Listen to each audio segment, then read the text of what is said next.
ने कहा है कि जब तक कोई फैसला हमें इसका नजर नहीं आता तब तक ये स्ट्राइक्स और ये ऑपरेशन जारी रहेगा। जी बहुत शुक्रिया। देखिए ये जो ऑपरेशन इन्होंने स्ट्राइक शुरू किए हैं इसके कोई लार्जली मीनिंग्स की समझ नहीं आती। वो कह तो रहे हैं प्रीएम्प्टिव स्ट्राइक, तो ये एक बेसिकली तरीकाकार होता है कि अपने हमले का आगाज करने का, कि हम अपने सेल्फ डिफेंस में कर रहे हैं। तो ईरान तो जारी बात है कोई इस तरह का हमला करने के लिए तैयार नहीं था, लेकिन मुझे ऐसे लगता है कि अमेरिकन एडमिनिस्ट्रेशन जो है ये हमले को ज़्यादा देर जारी नहीं रहेंगे। ये कंसेशंस लेना चाहते हैं जो डायलॉग हो रहा है इस वक्त अमेरिका का और ईरान का। अभी मैं कल ही देख रहा था कि ओमान के जो फॉरेन मिनिस्टर हैं वो इंटरव्यू में कह रहे थे कि ईरान जो है वो एग्रीड हो गया है कि जो अपनी स्टॉक पाइल्स को कम करने या कुछ इस तरह के हवाले से वो बता रहे थे। जी, वो कह रहे थे कि यहाँ तक रोकने पे तो आमादा हो गया, अब सिफर करने पे मुज़ाकरात होंगे नेक्स्ट मरहले में। तो सवाल ये पैदा है कि अगर वो आमादा हैं तो फिर क्यों जो है वो उनको फोर्स किया जा रहा है। तो अब ये भी देखें, ये सवाल अब ईरानियों के ऊपर भी है, क्योंकि इस दफ़ा जो मेरा ख्याल है कि वो हमले कर रहे हैं वो लीडरशिप को हिट करना चाहते हैं। इसीलिए खबरें आ रही हैं कि आयतुल्लाह खामनेई इस वक्त ईरान के अंदर नहीं है, या जो लीडरशिप टॉप लीडरशिप है वो वहाँ पे नहीं है। तो लग तो ये रहा है कि ये एक ऐसी जंग होने जा रही है जो ज़्यादा देर नहीं चलेगी, और ये इस तरह की जो मिलिट्री स्ट्राइक्स करके ये टेबल पे बैठना चाहेंगे ताकि ईरान को फर्दर फोर्स किया जा सके कि अगर तुम ये कंसेशंस हमें नहीं देते तो फिर हम दोबारा जो है वो अटैक करने की पोजीशन में होंगे। अब ईरान के ऊपर ऐसे डिपेंड करता है कि ईरान क्या चॉइसेस लेता है। क्या ईरान वापस इजराइल पे हमले करता है? इजराइल पे हमले करेगा तो वो एक बिजनेस एज यूजुअल है मेरी अंडरस्टैंडिंग में, कि ठीक है उनके पास है एयर डिफेंस सिस्टम है वो उसको एक्टिवेट कर देंगे। अगर ईरान अमेरिकन जो बेसिस है मिडल ईस्ट में उन पे हमले करता है तो उससे जो कैलकुलेशन है वो चेंज हो जाएगी, और उससे फिर जारी बात है कि जो पार्टनर्स हैं अमेरिका के मिडल ईस्ट के अंदर वो भी थोड़े ज़्यादा वहाँ भी परेशानी होगी। तो मेरा ख्याल है कि ये ईरान की स्ट्रैटेजी पर डिपेंड करता है कि वो क्या तरीक़ाकार अडॉप्ट करता है, लेकिन लगता तो यही है कि ये बेसिकली ईरान को दोबारा टेबल पे लेके आना और फिर उनसे कंसेशंस लेना ज़्यादा जो चीज़ है वो ये मकसूद है। बल्कि मैं समझता हूँ कि जैसे ही अभी तो भारत के वज़ीर-ए-आज़म नरेंद्र मोदी वहीं पे थे इजराइल के अंदर, और वो एक दिन बाद ही मेरा ख्याल है ये हमला हो गया। तो मेरा ख्याल है ये ईरान के हमारे जो दोस्त भाई हैं उनको पता चल गया है कि इंडिया जो है वो उसका क्या किरदार था पिछली जो जून 2025 की जंग में इंडिया का क्या किरदार था, और अभी भी इंडिया का आप किरदार जो है वो देख लें। तो लग ये रहा है coming back to this point के ईरानी अथॉरिटीज़ का जो रिस्पॉन्स है वो मैटर करता है। और जैसे ही कमर जी साहब, आपकी नज़र में इस वक्त मुज़ाकरात में कंसेशन हासिल करना ये मकसद है इन स्ट्राइक्स का, लेकिन दूसरी जानिब अगर हम देखें जो भी कुछ देर कबल सदर डोनाल्ड ट्रंप ने एक पूरी वॉर स्ट्रेटजी बताई है, डिफ़ाइन की है बड़ी ब्रीफली। उसमें उन्होंने कहा है कि जब तक मिसाइल इंडस्ट्री को हम तबाह नहीं कर लेते, इनकी नेवी को तबाह नहीं कर लेते, इस रजीम को चेंज नहीं कर लेते, तब तक ये रुकने वाला नहीं है। और बल्कि उनकी अवाम से भी अपील की है कि खुद आप निकलें और अब खुद देख लें आपने क्या फ़ैसला करना है। बिल्कुल, देखिए वो मिसाइल्स और नेवी पे इसलिए हमले करना चाहते हैं क्योंकि उनको पता है कि ये इनकी लास्ट होप है। इसी की वजह से ये हमें ये समझते हैं कि ये इनकी स्ट्रेंथ है।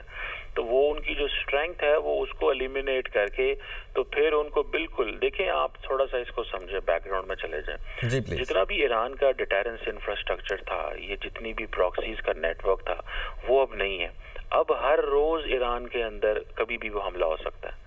पहले जब इजराइल ने डायरेक्ट हमला किया अमेरिका ने, फिर आपने देखा कुछ हफ्ते पहले जब वहाँ पे पब्लिक अपराइजिंग हुई, ये कुछ दिन पहले, और फिर उसके बाद अभी देखें फिर हमला हो गया। तो अब ये सिलसिला चलता रहना है। लेकिन अब ईरान की फौज इसको कैसे रिस्पॉन्ड करती है, तो वो जो नेवी और मिसाइल पे हम बात कर रहे हैं या उनके जो ड्रोन सिस्टम पे हमले की बात कर रहे हैं, उसका मकसद ही सिर्फ ये है कि ईरान को इतना कमज़ोर कर दें कि वो जो बार बार समझते हैं कि हमारे पास ड्रोन्स हैं या लॉन्ग रेंज मिसाइल्स हैं, ये किसी काम के नहीं आएंगे। और ईरान को हमेशा के लिए जो है वो है, जिस तरह सीरिया में उसका इंफ्रास्ट्रक्चर ख़त्म हो गया, उसकी प्रॉक्सीज ख़त्म हो गई, बाकी मिडल ईस्टर्न एरियाज़ में उनकी प्रॉक्सीज जो ख़त्म हो गई, तो अब विद इन ईरान उसकी फ़ौज, उसकी top political leadership, top military leadership, military assets, इनको ख़त्म करके फिर इनके साथ इनके हाथ बांध के तो इनके साथ जो है वो डील की जाए। तो वो एक इस तरह का सिनेरियो जो है वो स्टैब्लिश करना चाहते हैं। अब देखते हैं कि ईरान कहाँ पे रिटेलिएटरी स्ट्राइक करता है और ईरान की फ़ौज और अवाम का क्या कनेक्शन है और लोग जो हैं वो सड़कों पे क्या आते हैं इस रजीम के हक में, लोगों का क्या रिस्पांस होता है। मेरा ख्याल है ये बहुत सारी चीज़ें जो हैं वो मैटर करती हैं। और फिर आपको पता है ये बड़ा कंजेस्टेड एरिया भी है, जो आप विजुअल्स आपके प्लेटफॉर्म्स पे आ रहे हैं, तो जारी बात है सिविलियन कैजुअल्टीज़ के भी बहुत ज़्यादा जो चांसेस जो हैं वो हाई हैं। तो अब देखते हैं कि ईरान का क्या रिस्पांस है, ये चीज़ जो है वो मैटर करती। क्या वो विद इन मिडल ईस्ट जो अमेरिका की बेसिस हैं वहाँ पे हिट करेंगे या अमेरिकन एसेट्स जो हैं इंटरनेशनल वाटर्स में उनको हिट करेंगे, एयरक्राफ्ट कैरियर पे पास जाते हैं, या वो इजराइल पे करते हैं। ये जो उनकी जो स्ट्राइक्स होंगी वो भी बहुत सारी चीज़ों को फ्यूचर को डिटरमिन करेंगे। राइट, ये भी डिटरमिन करेंगी। मोहम्मद अली साहब, आपकी जाने बताऊं, जैसे कि आपने ईरान के खिलाफ इस वक्त जो स्ट्रेटजीज़ हैं उनमें जो लास्ट ऑप्शन वो जो हलीफ जमातें हैं उनको यूज़ करना आपने बताया, लेकिन इस वक्त अगर हम उसकी जो प्रॉक्सीज़ हैं उनकी बात करें, चाहे वो हिजबुल्लाह हो चाहे वो हमास हो, वो इस वक्त तारीखी सतह पर हम देख रहे हैं कि वीकन पोजीशन में है। आपको लगता है कि स्टिल किसी ना किसी हद तक या किसी ना किसी तरीके से वो कुछ इम्पैक्ट क्रिएट कर सकती हैं? देखिए, मैं समझता हूँ कि ये जो मुताहरिब तंजीमें हैं, बहरहाल मैं अगर इसको रैंक कर देता हूँ इफेक्टिवनेस और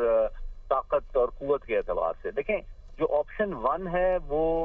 डायरेक्टली अमेरिका के साथ सबसे ज्यादा एस्केलेटरी होगी, लेकिन वो इफेक्टिव होने के भी उसके मिलिटरीली इम्कानात ज्यादा हैं, क्योंकि ईरान की जो स्ट्रेंथ है इस वक्त फौजी एतबार से वो मिसाइल और ड्रोन ही हैं। अगर वो बड़े पैमाने पे बराह रास्त अमरीकी बहरी बेड़े के ऊपर मिसाइल और ड्रोन हमले करते हैं और उसमें कुछ किसी हद तक कामयाबी हासिल कर देते हैं, तो उनको कुछ थोड़ा बहुत नुकसान पहुंचता है, तो वो सिफारती, नफसियाती, सियासी एतबार से उसको एक बहुत बड़ी विक्ट्री डिक्लेयर करेंगे। क्योंकि देखें, अमरीकी बहरिया के खिलाफ कोई कामयाब हमला जो है वो दूसरी जंग अजीम के बाद, सिवाय एक 86 में एक इराकी जहाज ने उनके एक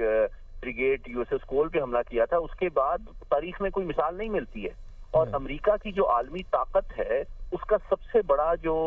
सिंबल है वो उसका कैरियर बैटल ग्रुप ही होता है कि जनाब हम 2 कैरियर बैटल का ग्रुप लेके चले जाए तो हम उसकी हुकूमत तब्दील करने की सलाहियत रखते हैं। तो अगर उसको वो कोई नुकसान पहुंचाने में कामयाब हो जाते हैं, एक स्वार्म ड्रोन अटैक सैकड़ों की तादाद में करके, और जो कि उनके मिसाइल डिफेंस सिस्टम को सैचुरेट कर दे, और साथ ही में वो कुछ दर्जन क्रूज मिसाइल्स जो हैं चीनी साख्ता उनके पास मौजूद हैं वो लॉन्च कर दें, तो बहरी अगर अमरीकी बहरिया कुछ पसपाई पे मजबूर हो, तो ये बहुत बड़ी एक सियासी, नफसियाती, सिफारती सतह पे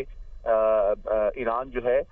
एक कीमत इम्पोज करेगा। और मैं आपको ये बताना चाहता हूँ कि अमरीकी दिफाई माहिरीन और फौजी क़यादत को इसका भरपूर एतराफ और एहसास है, इसीलिए उन्होंने भी अमरीकी सदर को ये बावर किया है कि अगर हम बिल्कुल दीवार से ईरान को लगाएंगे तो वो हमारे ऊपर एक बड़ा नुकसान इन्फ्लिक्ट करने की सलाहियत रखता है। और इसी का इशारा जो है ऐलान जंग के दौरान सदर ट्रंप ने दिया कि हमें इस फैसला कुन जंग में भारी नुकसान जानी माली उठाना पड़ सकता है, हमें उसके लिए तैयार रहना चाहिए। तो ये अल्फाज का जो सदर ट्रंप का चुनाव है वो ये साबित करता है कि उनको प्रॉपर ब्रीफिंग दी गई है कि ईरान के पास बड़े पैमाने पे ड्रोन और मिसाइल अमेरिका की साहब जो आप बात कर रहे हैं उसी पे हमें जो इतलात मिल रही हैं वो ये है कि मिसाइल सिस्टम से ईरान ने निशाना बनाया इसराइल को, यानी कि स्ट्राइक शुरू कर दी गई है ईरान की जानिब से भी, और फतेह खैबर का नाम दिया गया है इस ऑपरेशन को। जी ठीक है, मैं समझता हूँ, लेकिन ये अभी जिसको हम एस्केलेशन लैडर कहते हैं ना, जो जिस तरह जैसे जैसे जंग की इंटेंसिटी में इजाफा होता है, तो ये अभी इब्तिदा है, ये अभी आगाज इब्तिदाई इश्क है। मैं आपको बताऊं, जो जवाबी कार्रवाई है ईरान की जानिब से, ये कोई फैसला मैं आपको मिसाइल वॉरफेयर में बताता हूँ कि बुनियादी तौर पे ये जो पहला सैल्वो होता है, इसका मकसद ये होता है कि वो इसराइल और अमेरिका के एयर डिफेंस सिस्टम की कारकर्दगी, उनके रेडीनेस और सलाहियत को भापे और जांचे। और Right. फिर अगले हमलों में वो इस कैलकुलेशन को इस्तेमाल करके अपनी स्ट्रेटजी और टैक्टिक्स को मजीद रिफाइन करते हैं। तो अभी ये कोई फैसला कौन जवाबी कार्रवाई नहीं है। और मैं अग्री करता हूँ इस बात से कि मैं समझता हूँ कि ये जंग बहुत तेज और शदीद होगी, लेकिन ये तवील भी हो सकती है। और मैं डॉक्टर कमर से अग्री करता हूँ कि देखें, जो अमरीकी भी संजीदा दिफाई माहिरीन हैं वो ये समझते हैं कि तमाम तर ताकत के बावजूद अमेरिका और इसराइल के भी जो मिसाइल के असासे और स्टॉक फाइल्स हैं, वो 2 हफ्ते से ज्यादा इस जंग को मेंटेन, इस इंटेंसिटी पे रखना मुश्किल है। उनकी कैलकुलेशन ये है कि अमेरिका और इसराइल के पास भी जो क्रूज मिसाइल्स और तैयारे हैं वो 2 हफ्ते तक इस जंग को जारी रख सकते हैं। लेकिन असल बात ये है कि ईरान मैं समझता हूँ ईरान की जो जंग है ना, वो सर्वाइवल की जंग है। उसकी विक्ट्री जो है ईरान के लिए, नोशन ऑफ विक्ट्री अमेरिका या इसराइल को बहुत ज्यादा नुकसान पहुंचाने से ज्यादा ये है डिफेंसिव, क्या नहीं, डिफेंसिव नहीं, वो सर्वाइव कर जाएं। वो अगर उनकी सियासी क़यादत और उनकी पासदाराने इनकलाब की क़यादत और उनकी कुछ मिसाइल और ड्रोन की सलाहियत अगर 2 हफ्ते की मुसलसल इसराइली और अमरीकी बमबारी के बावजूद बच जाती है, तो वो इसको भी एक फतह के तौर पे पेश कर सकते हैं। लेकिन बट क्वेश्चन ये है ना कि क्या वो 2 हफ्ते की बमबारी से बच सकते हैं? जी, मैं देखें, इस वक्त जो मुसद्दिका इत्तलात आ रही हैं वो ये हैं कि देखें, ईरान को तो पता था कि ये जंग होनी है, उनके लिए तो मुकम्मल तैयारी, उनके लिए कोई हैरानगी बात तो नहीं है। तो उन्होंने जो इत्तलात आ रही हैं उसके मुताबिक जो आयतुल्लाह खामिनाई हैं वो इस वक्त रूपोश हो चुके हैं और उनकी जो पासदाराने इनकलाब के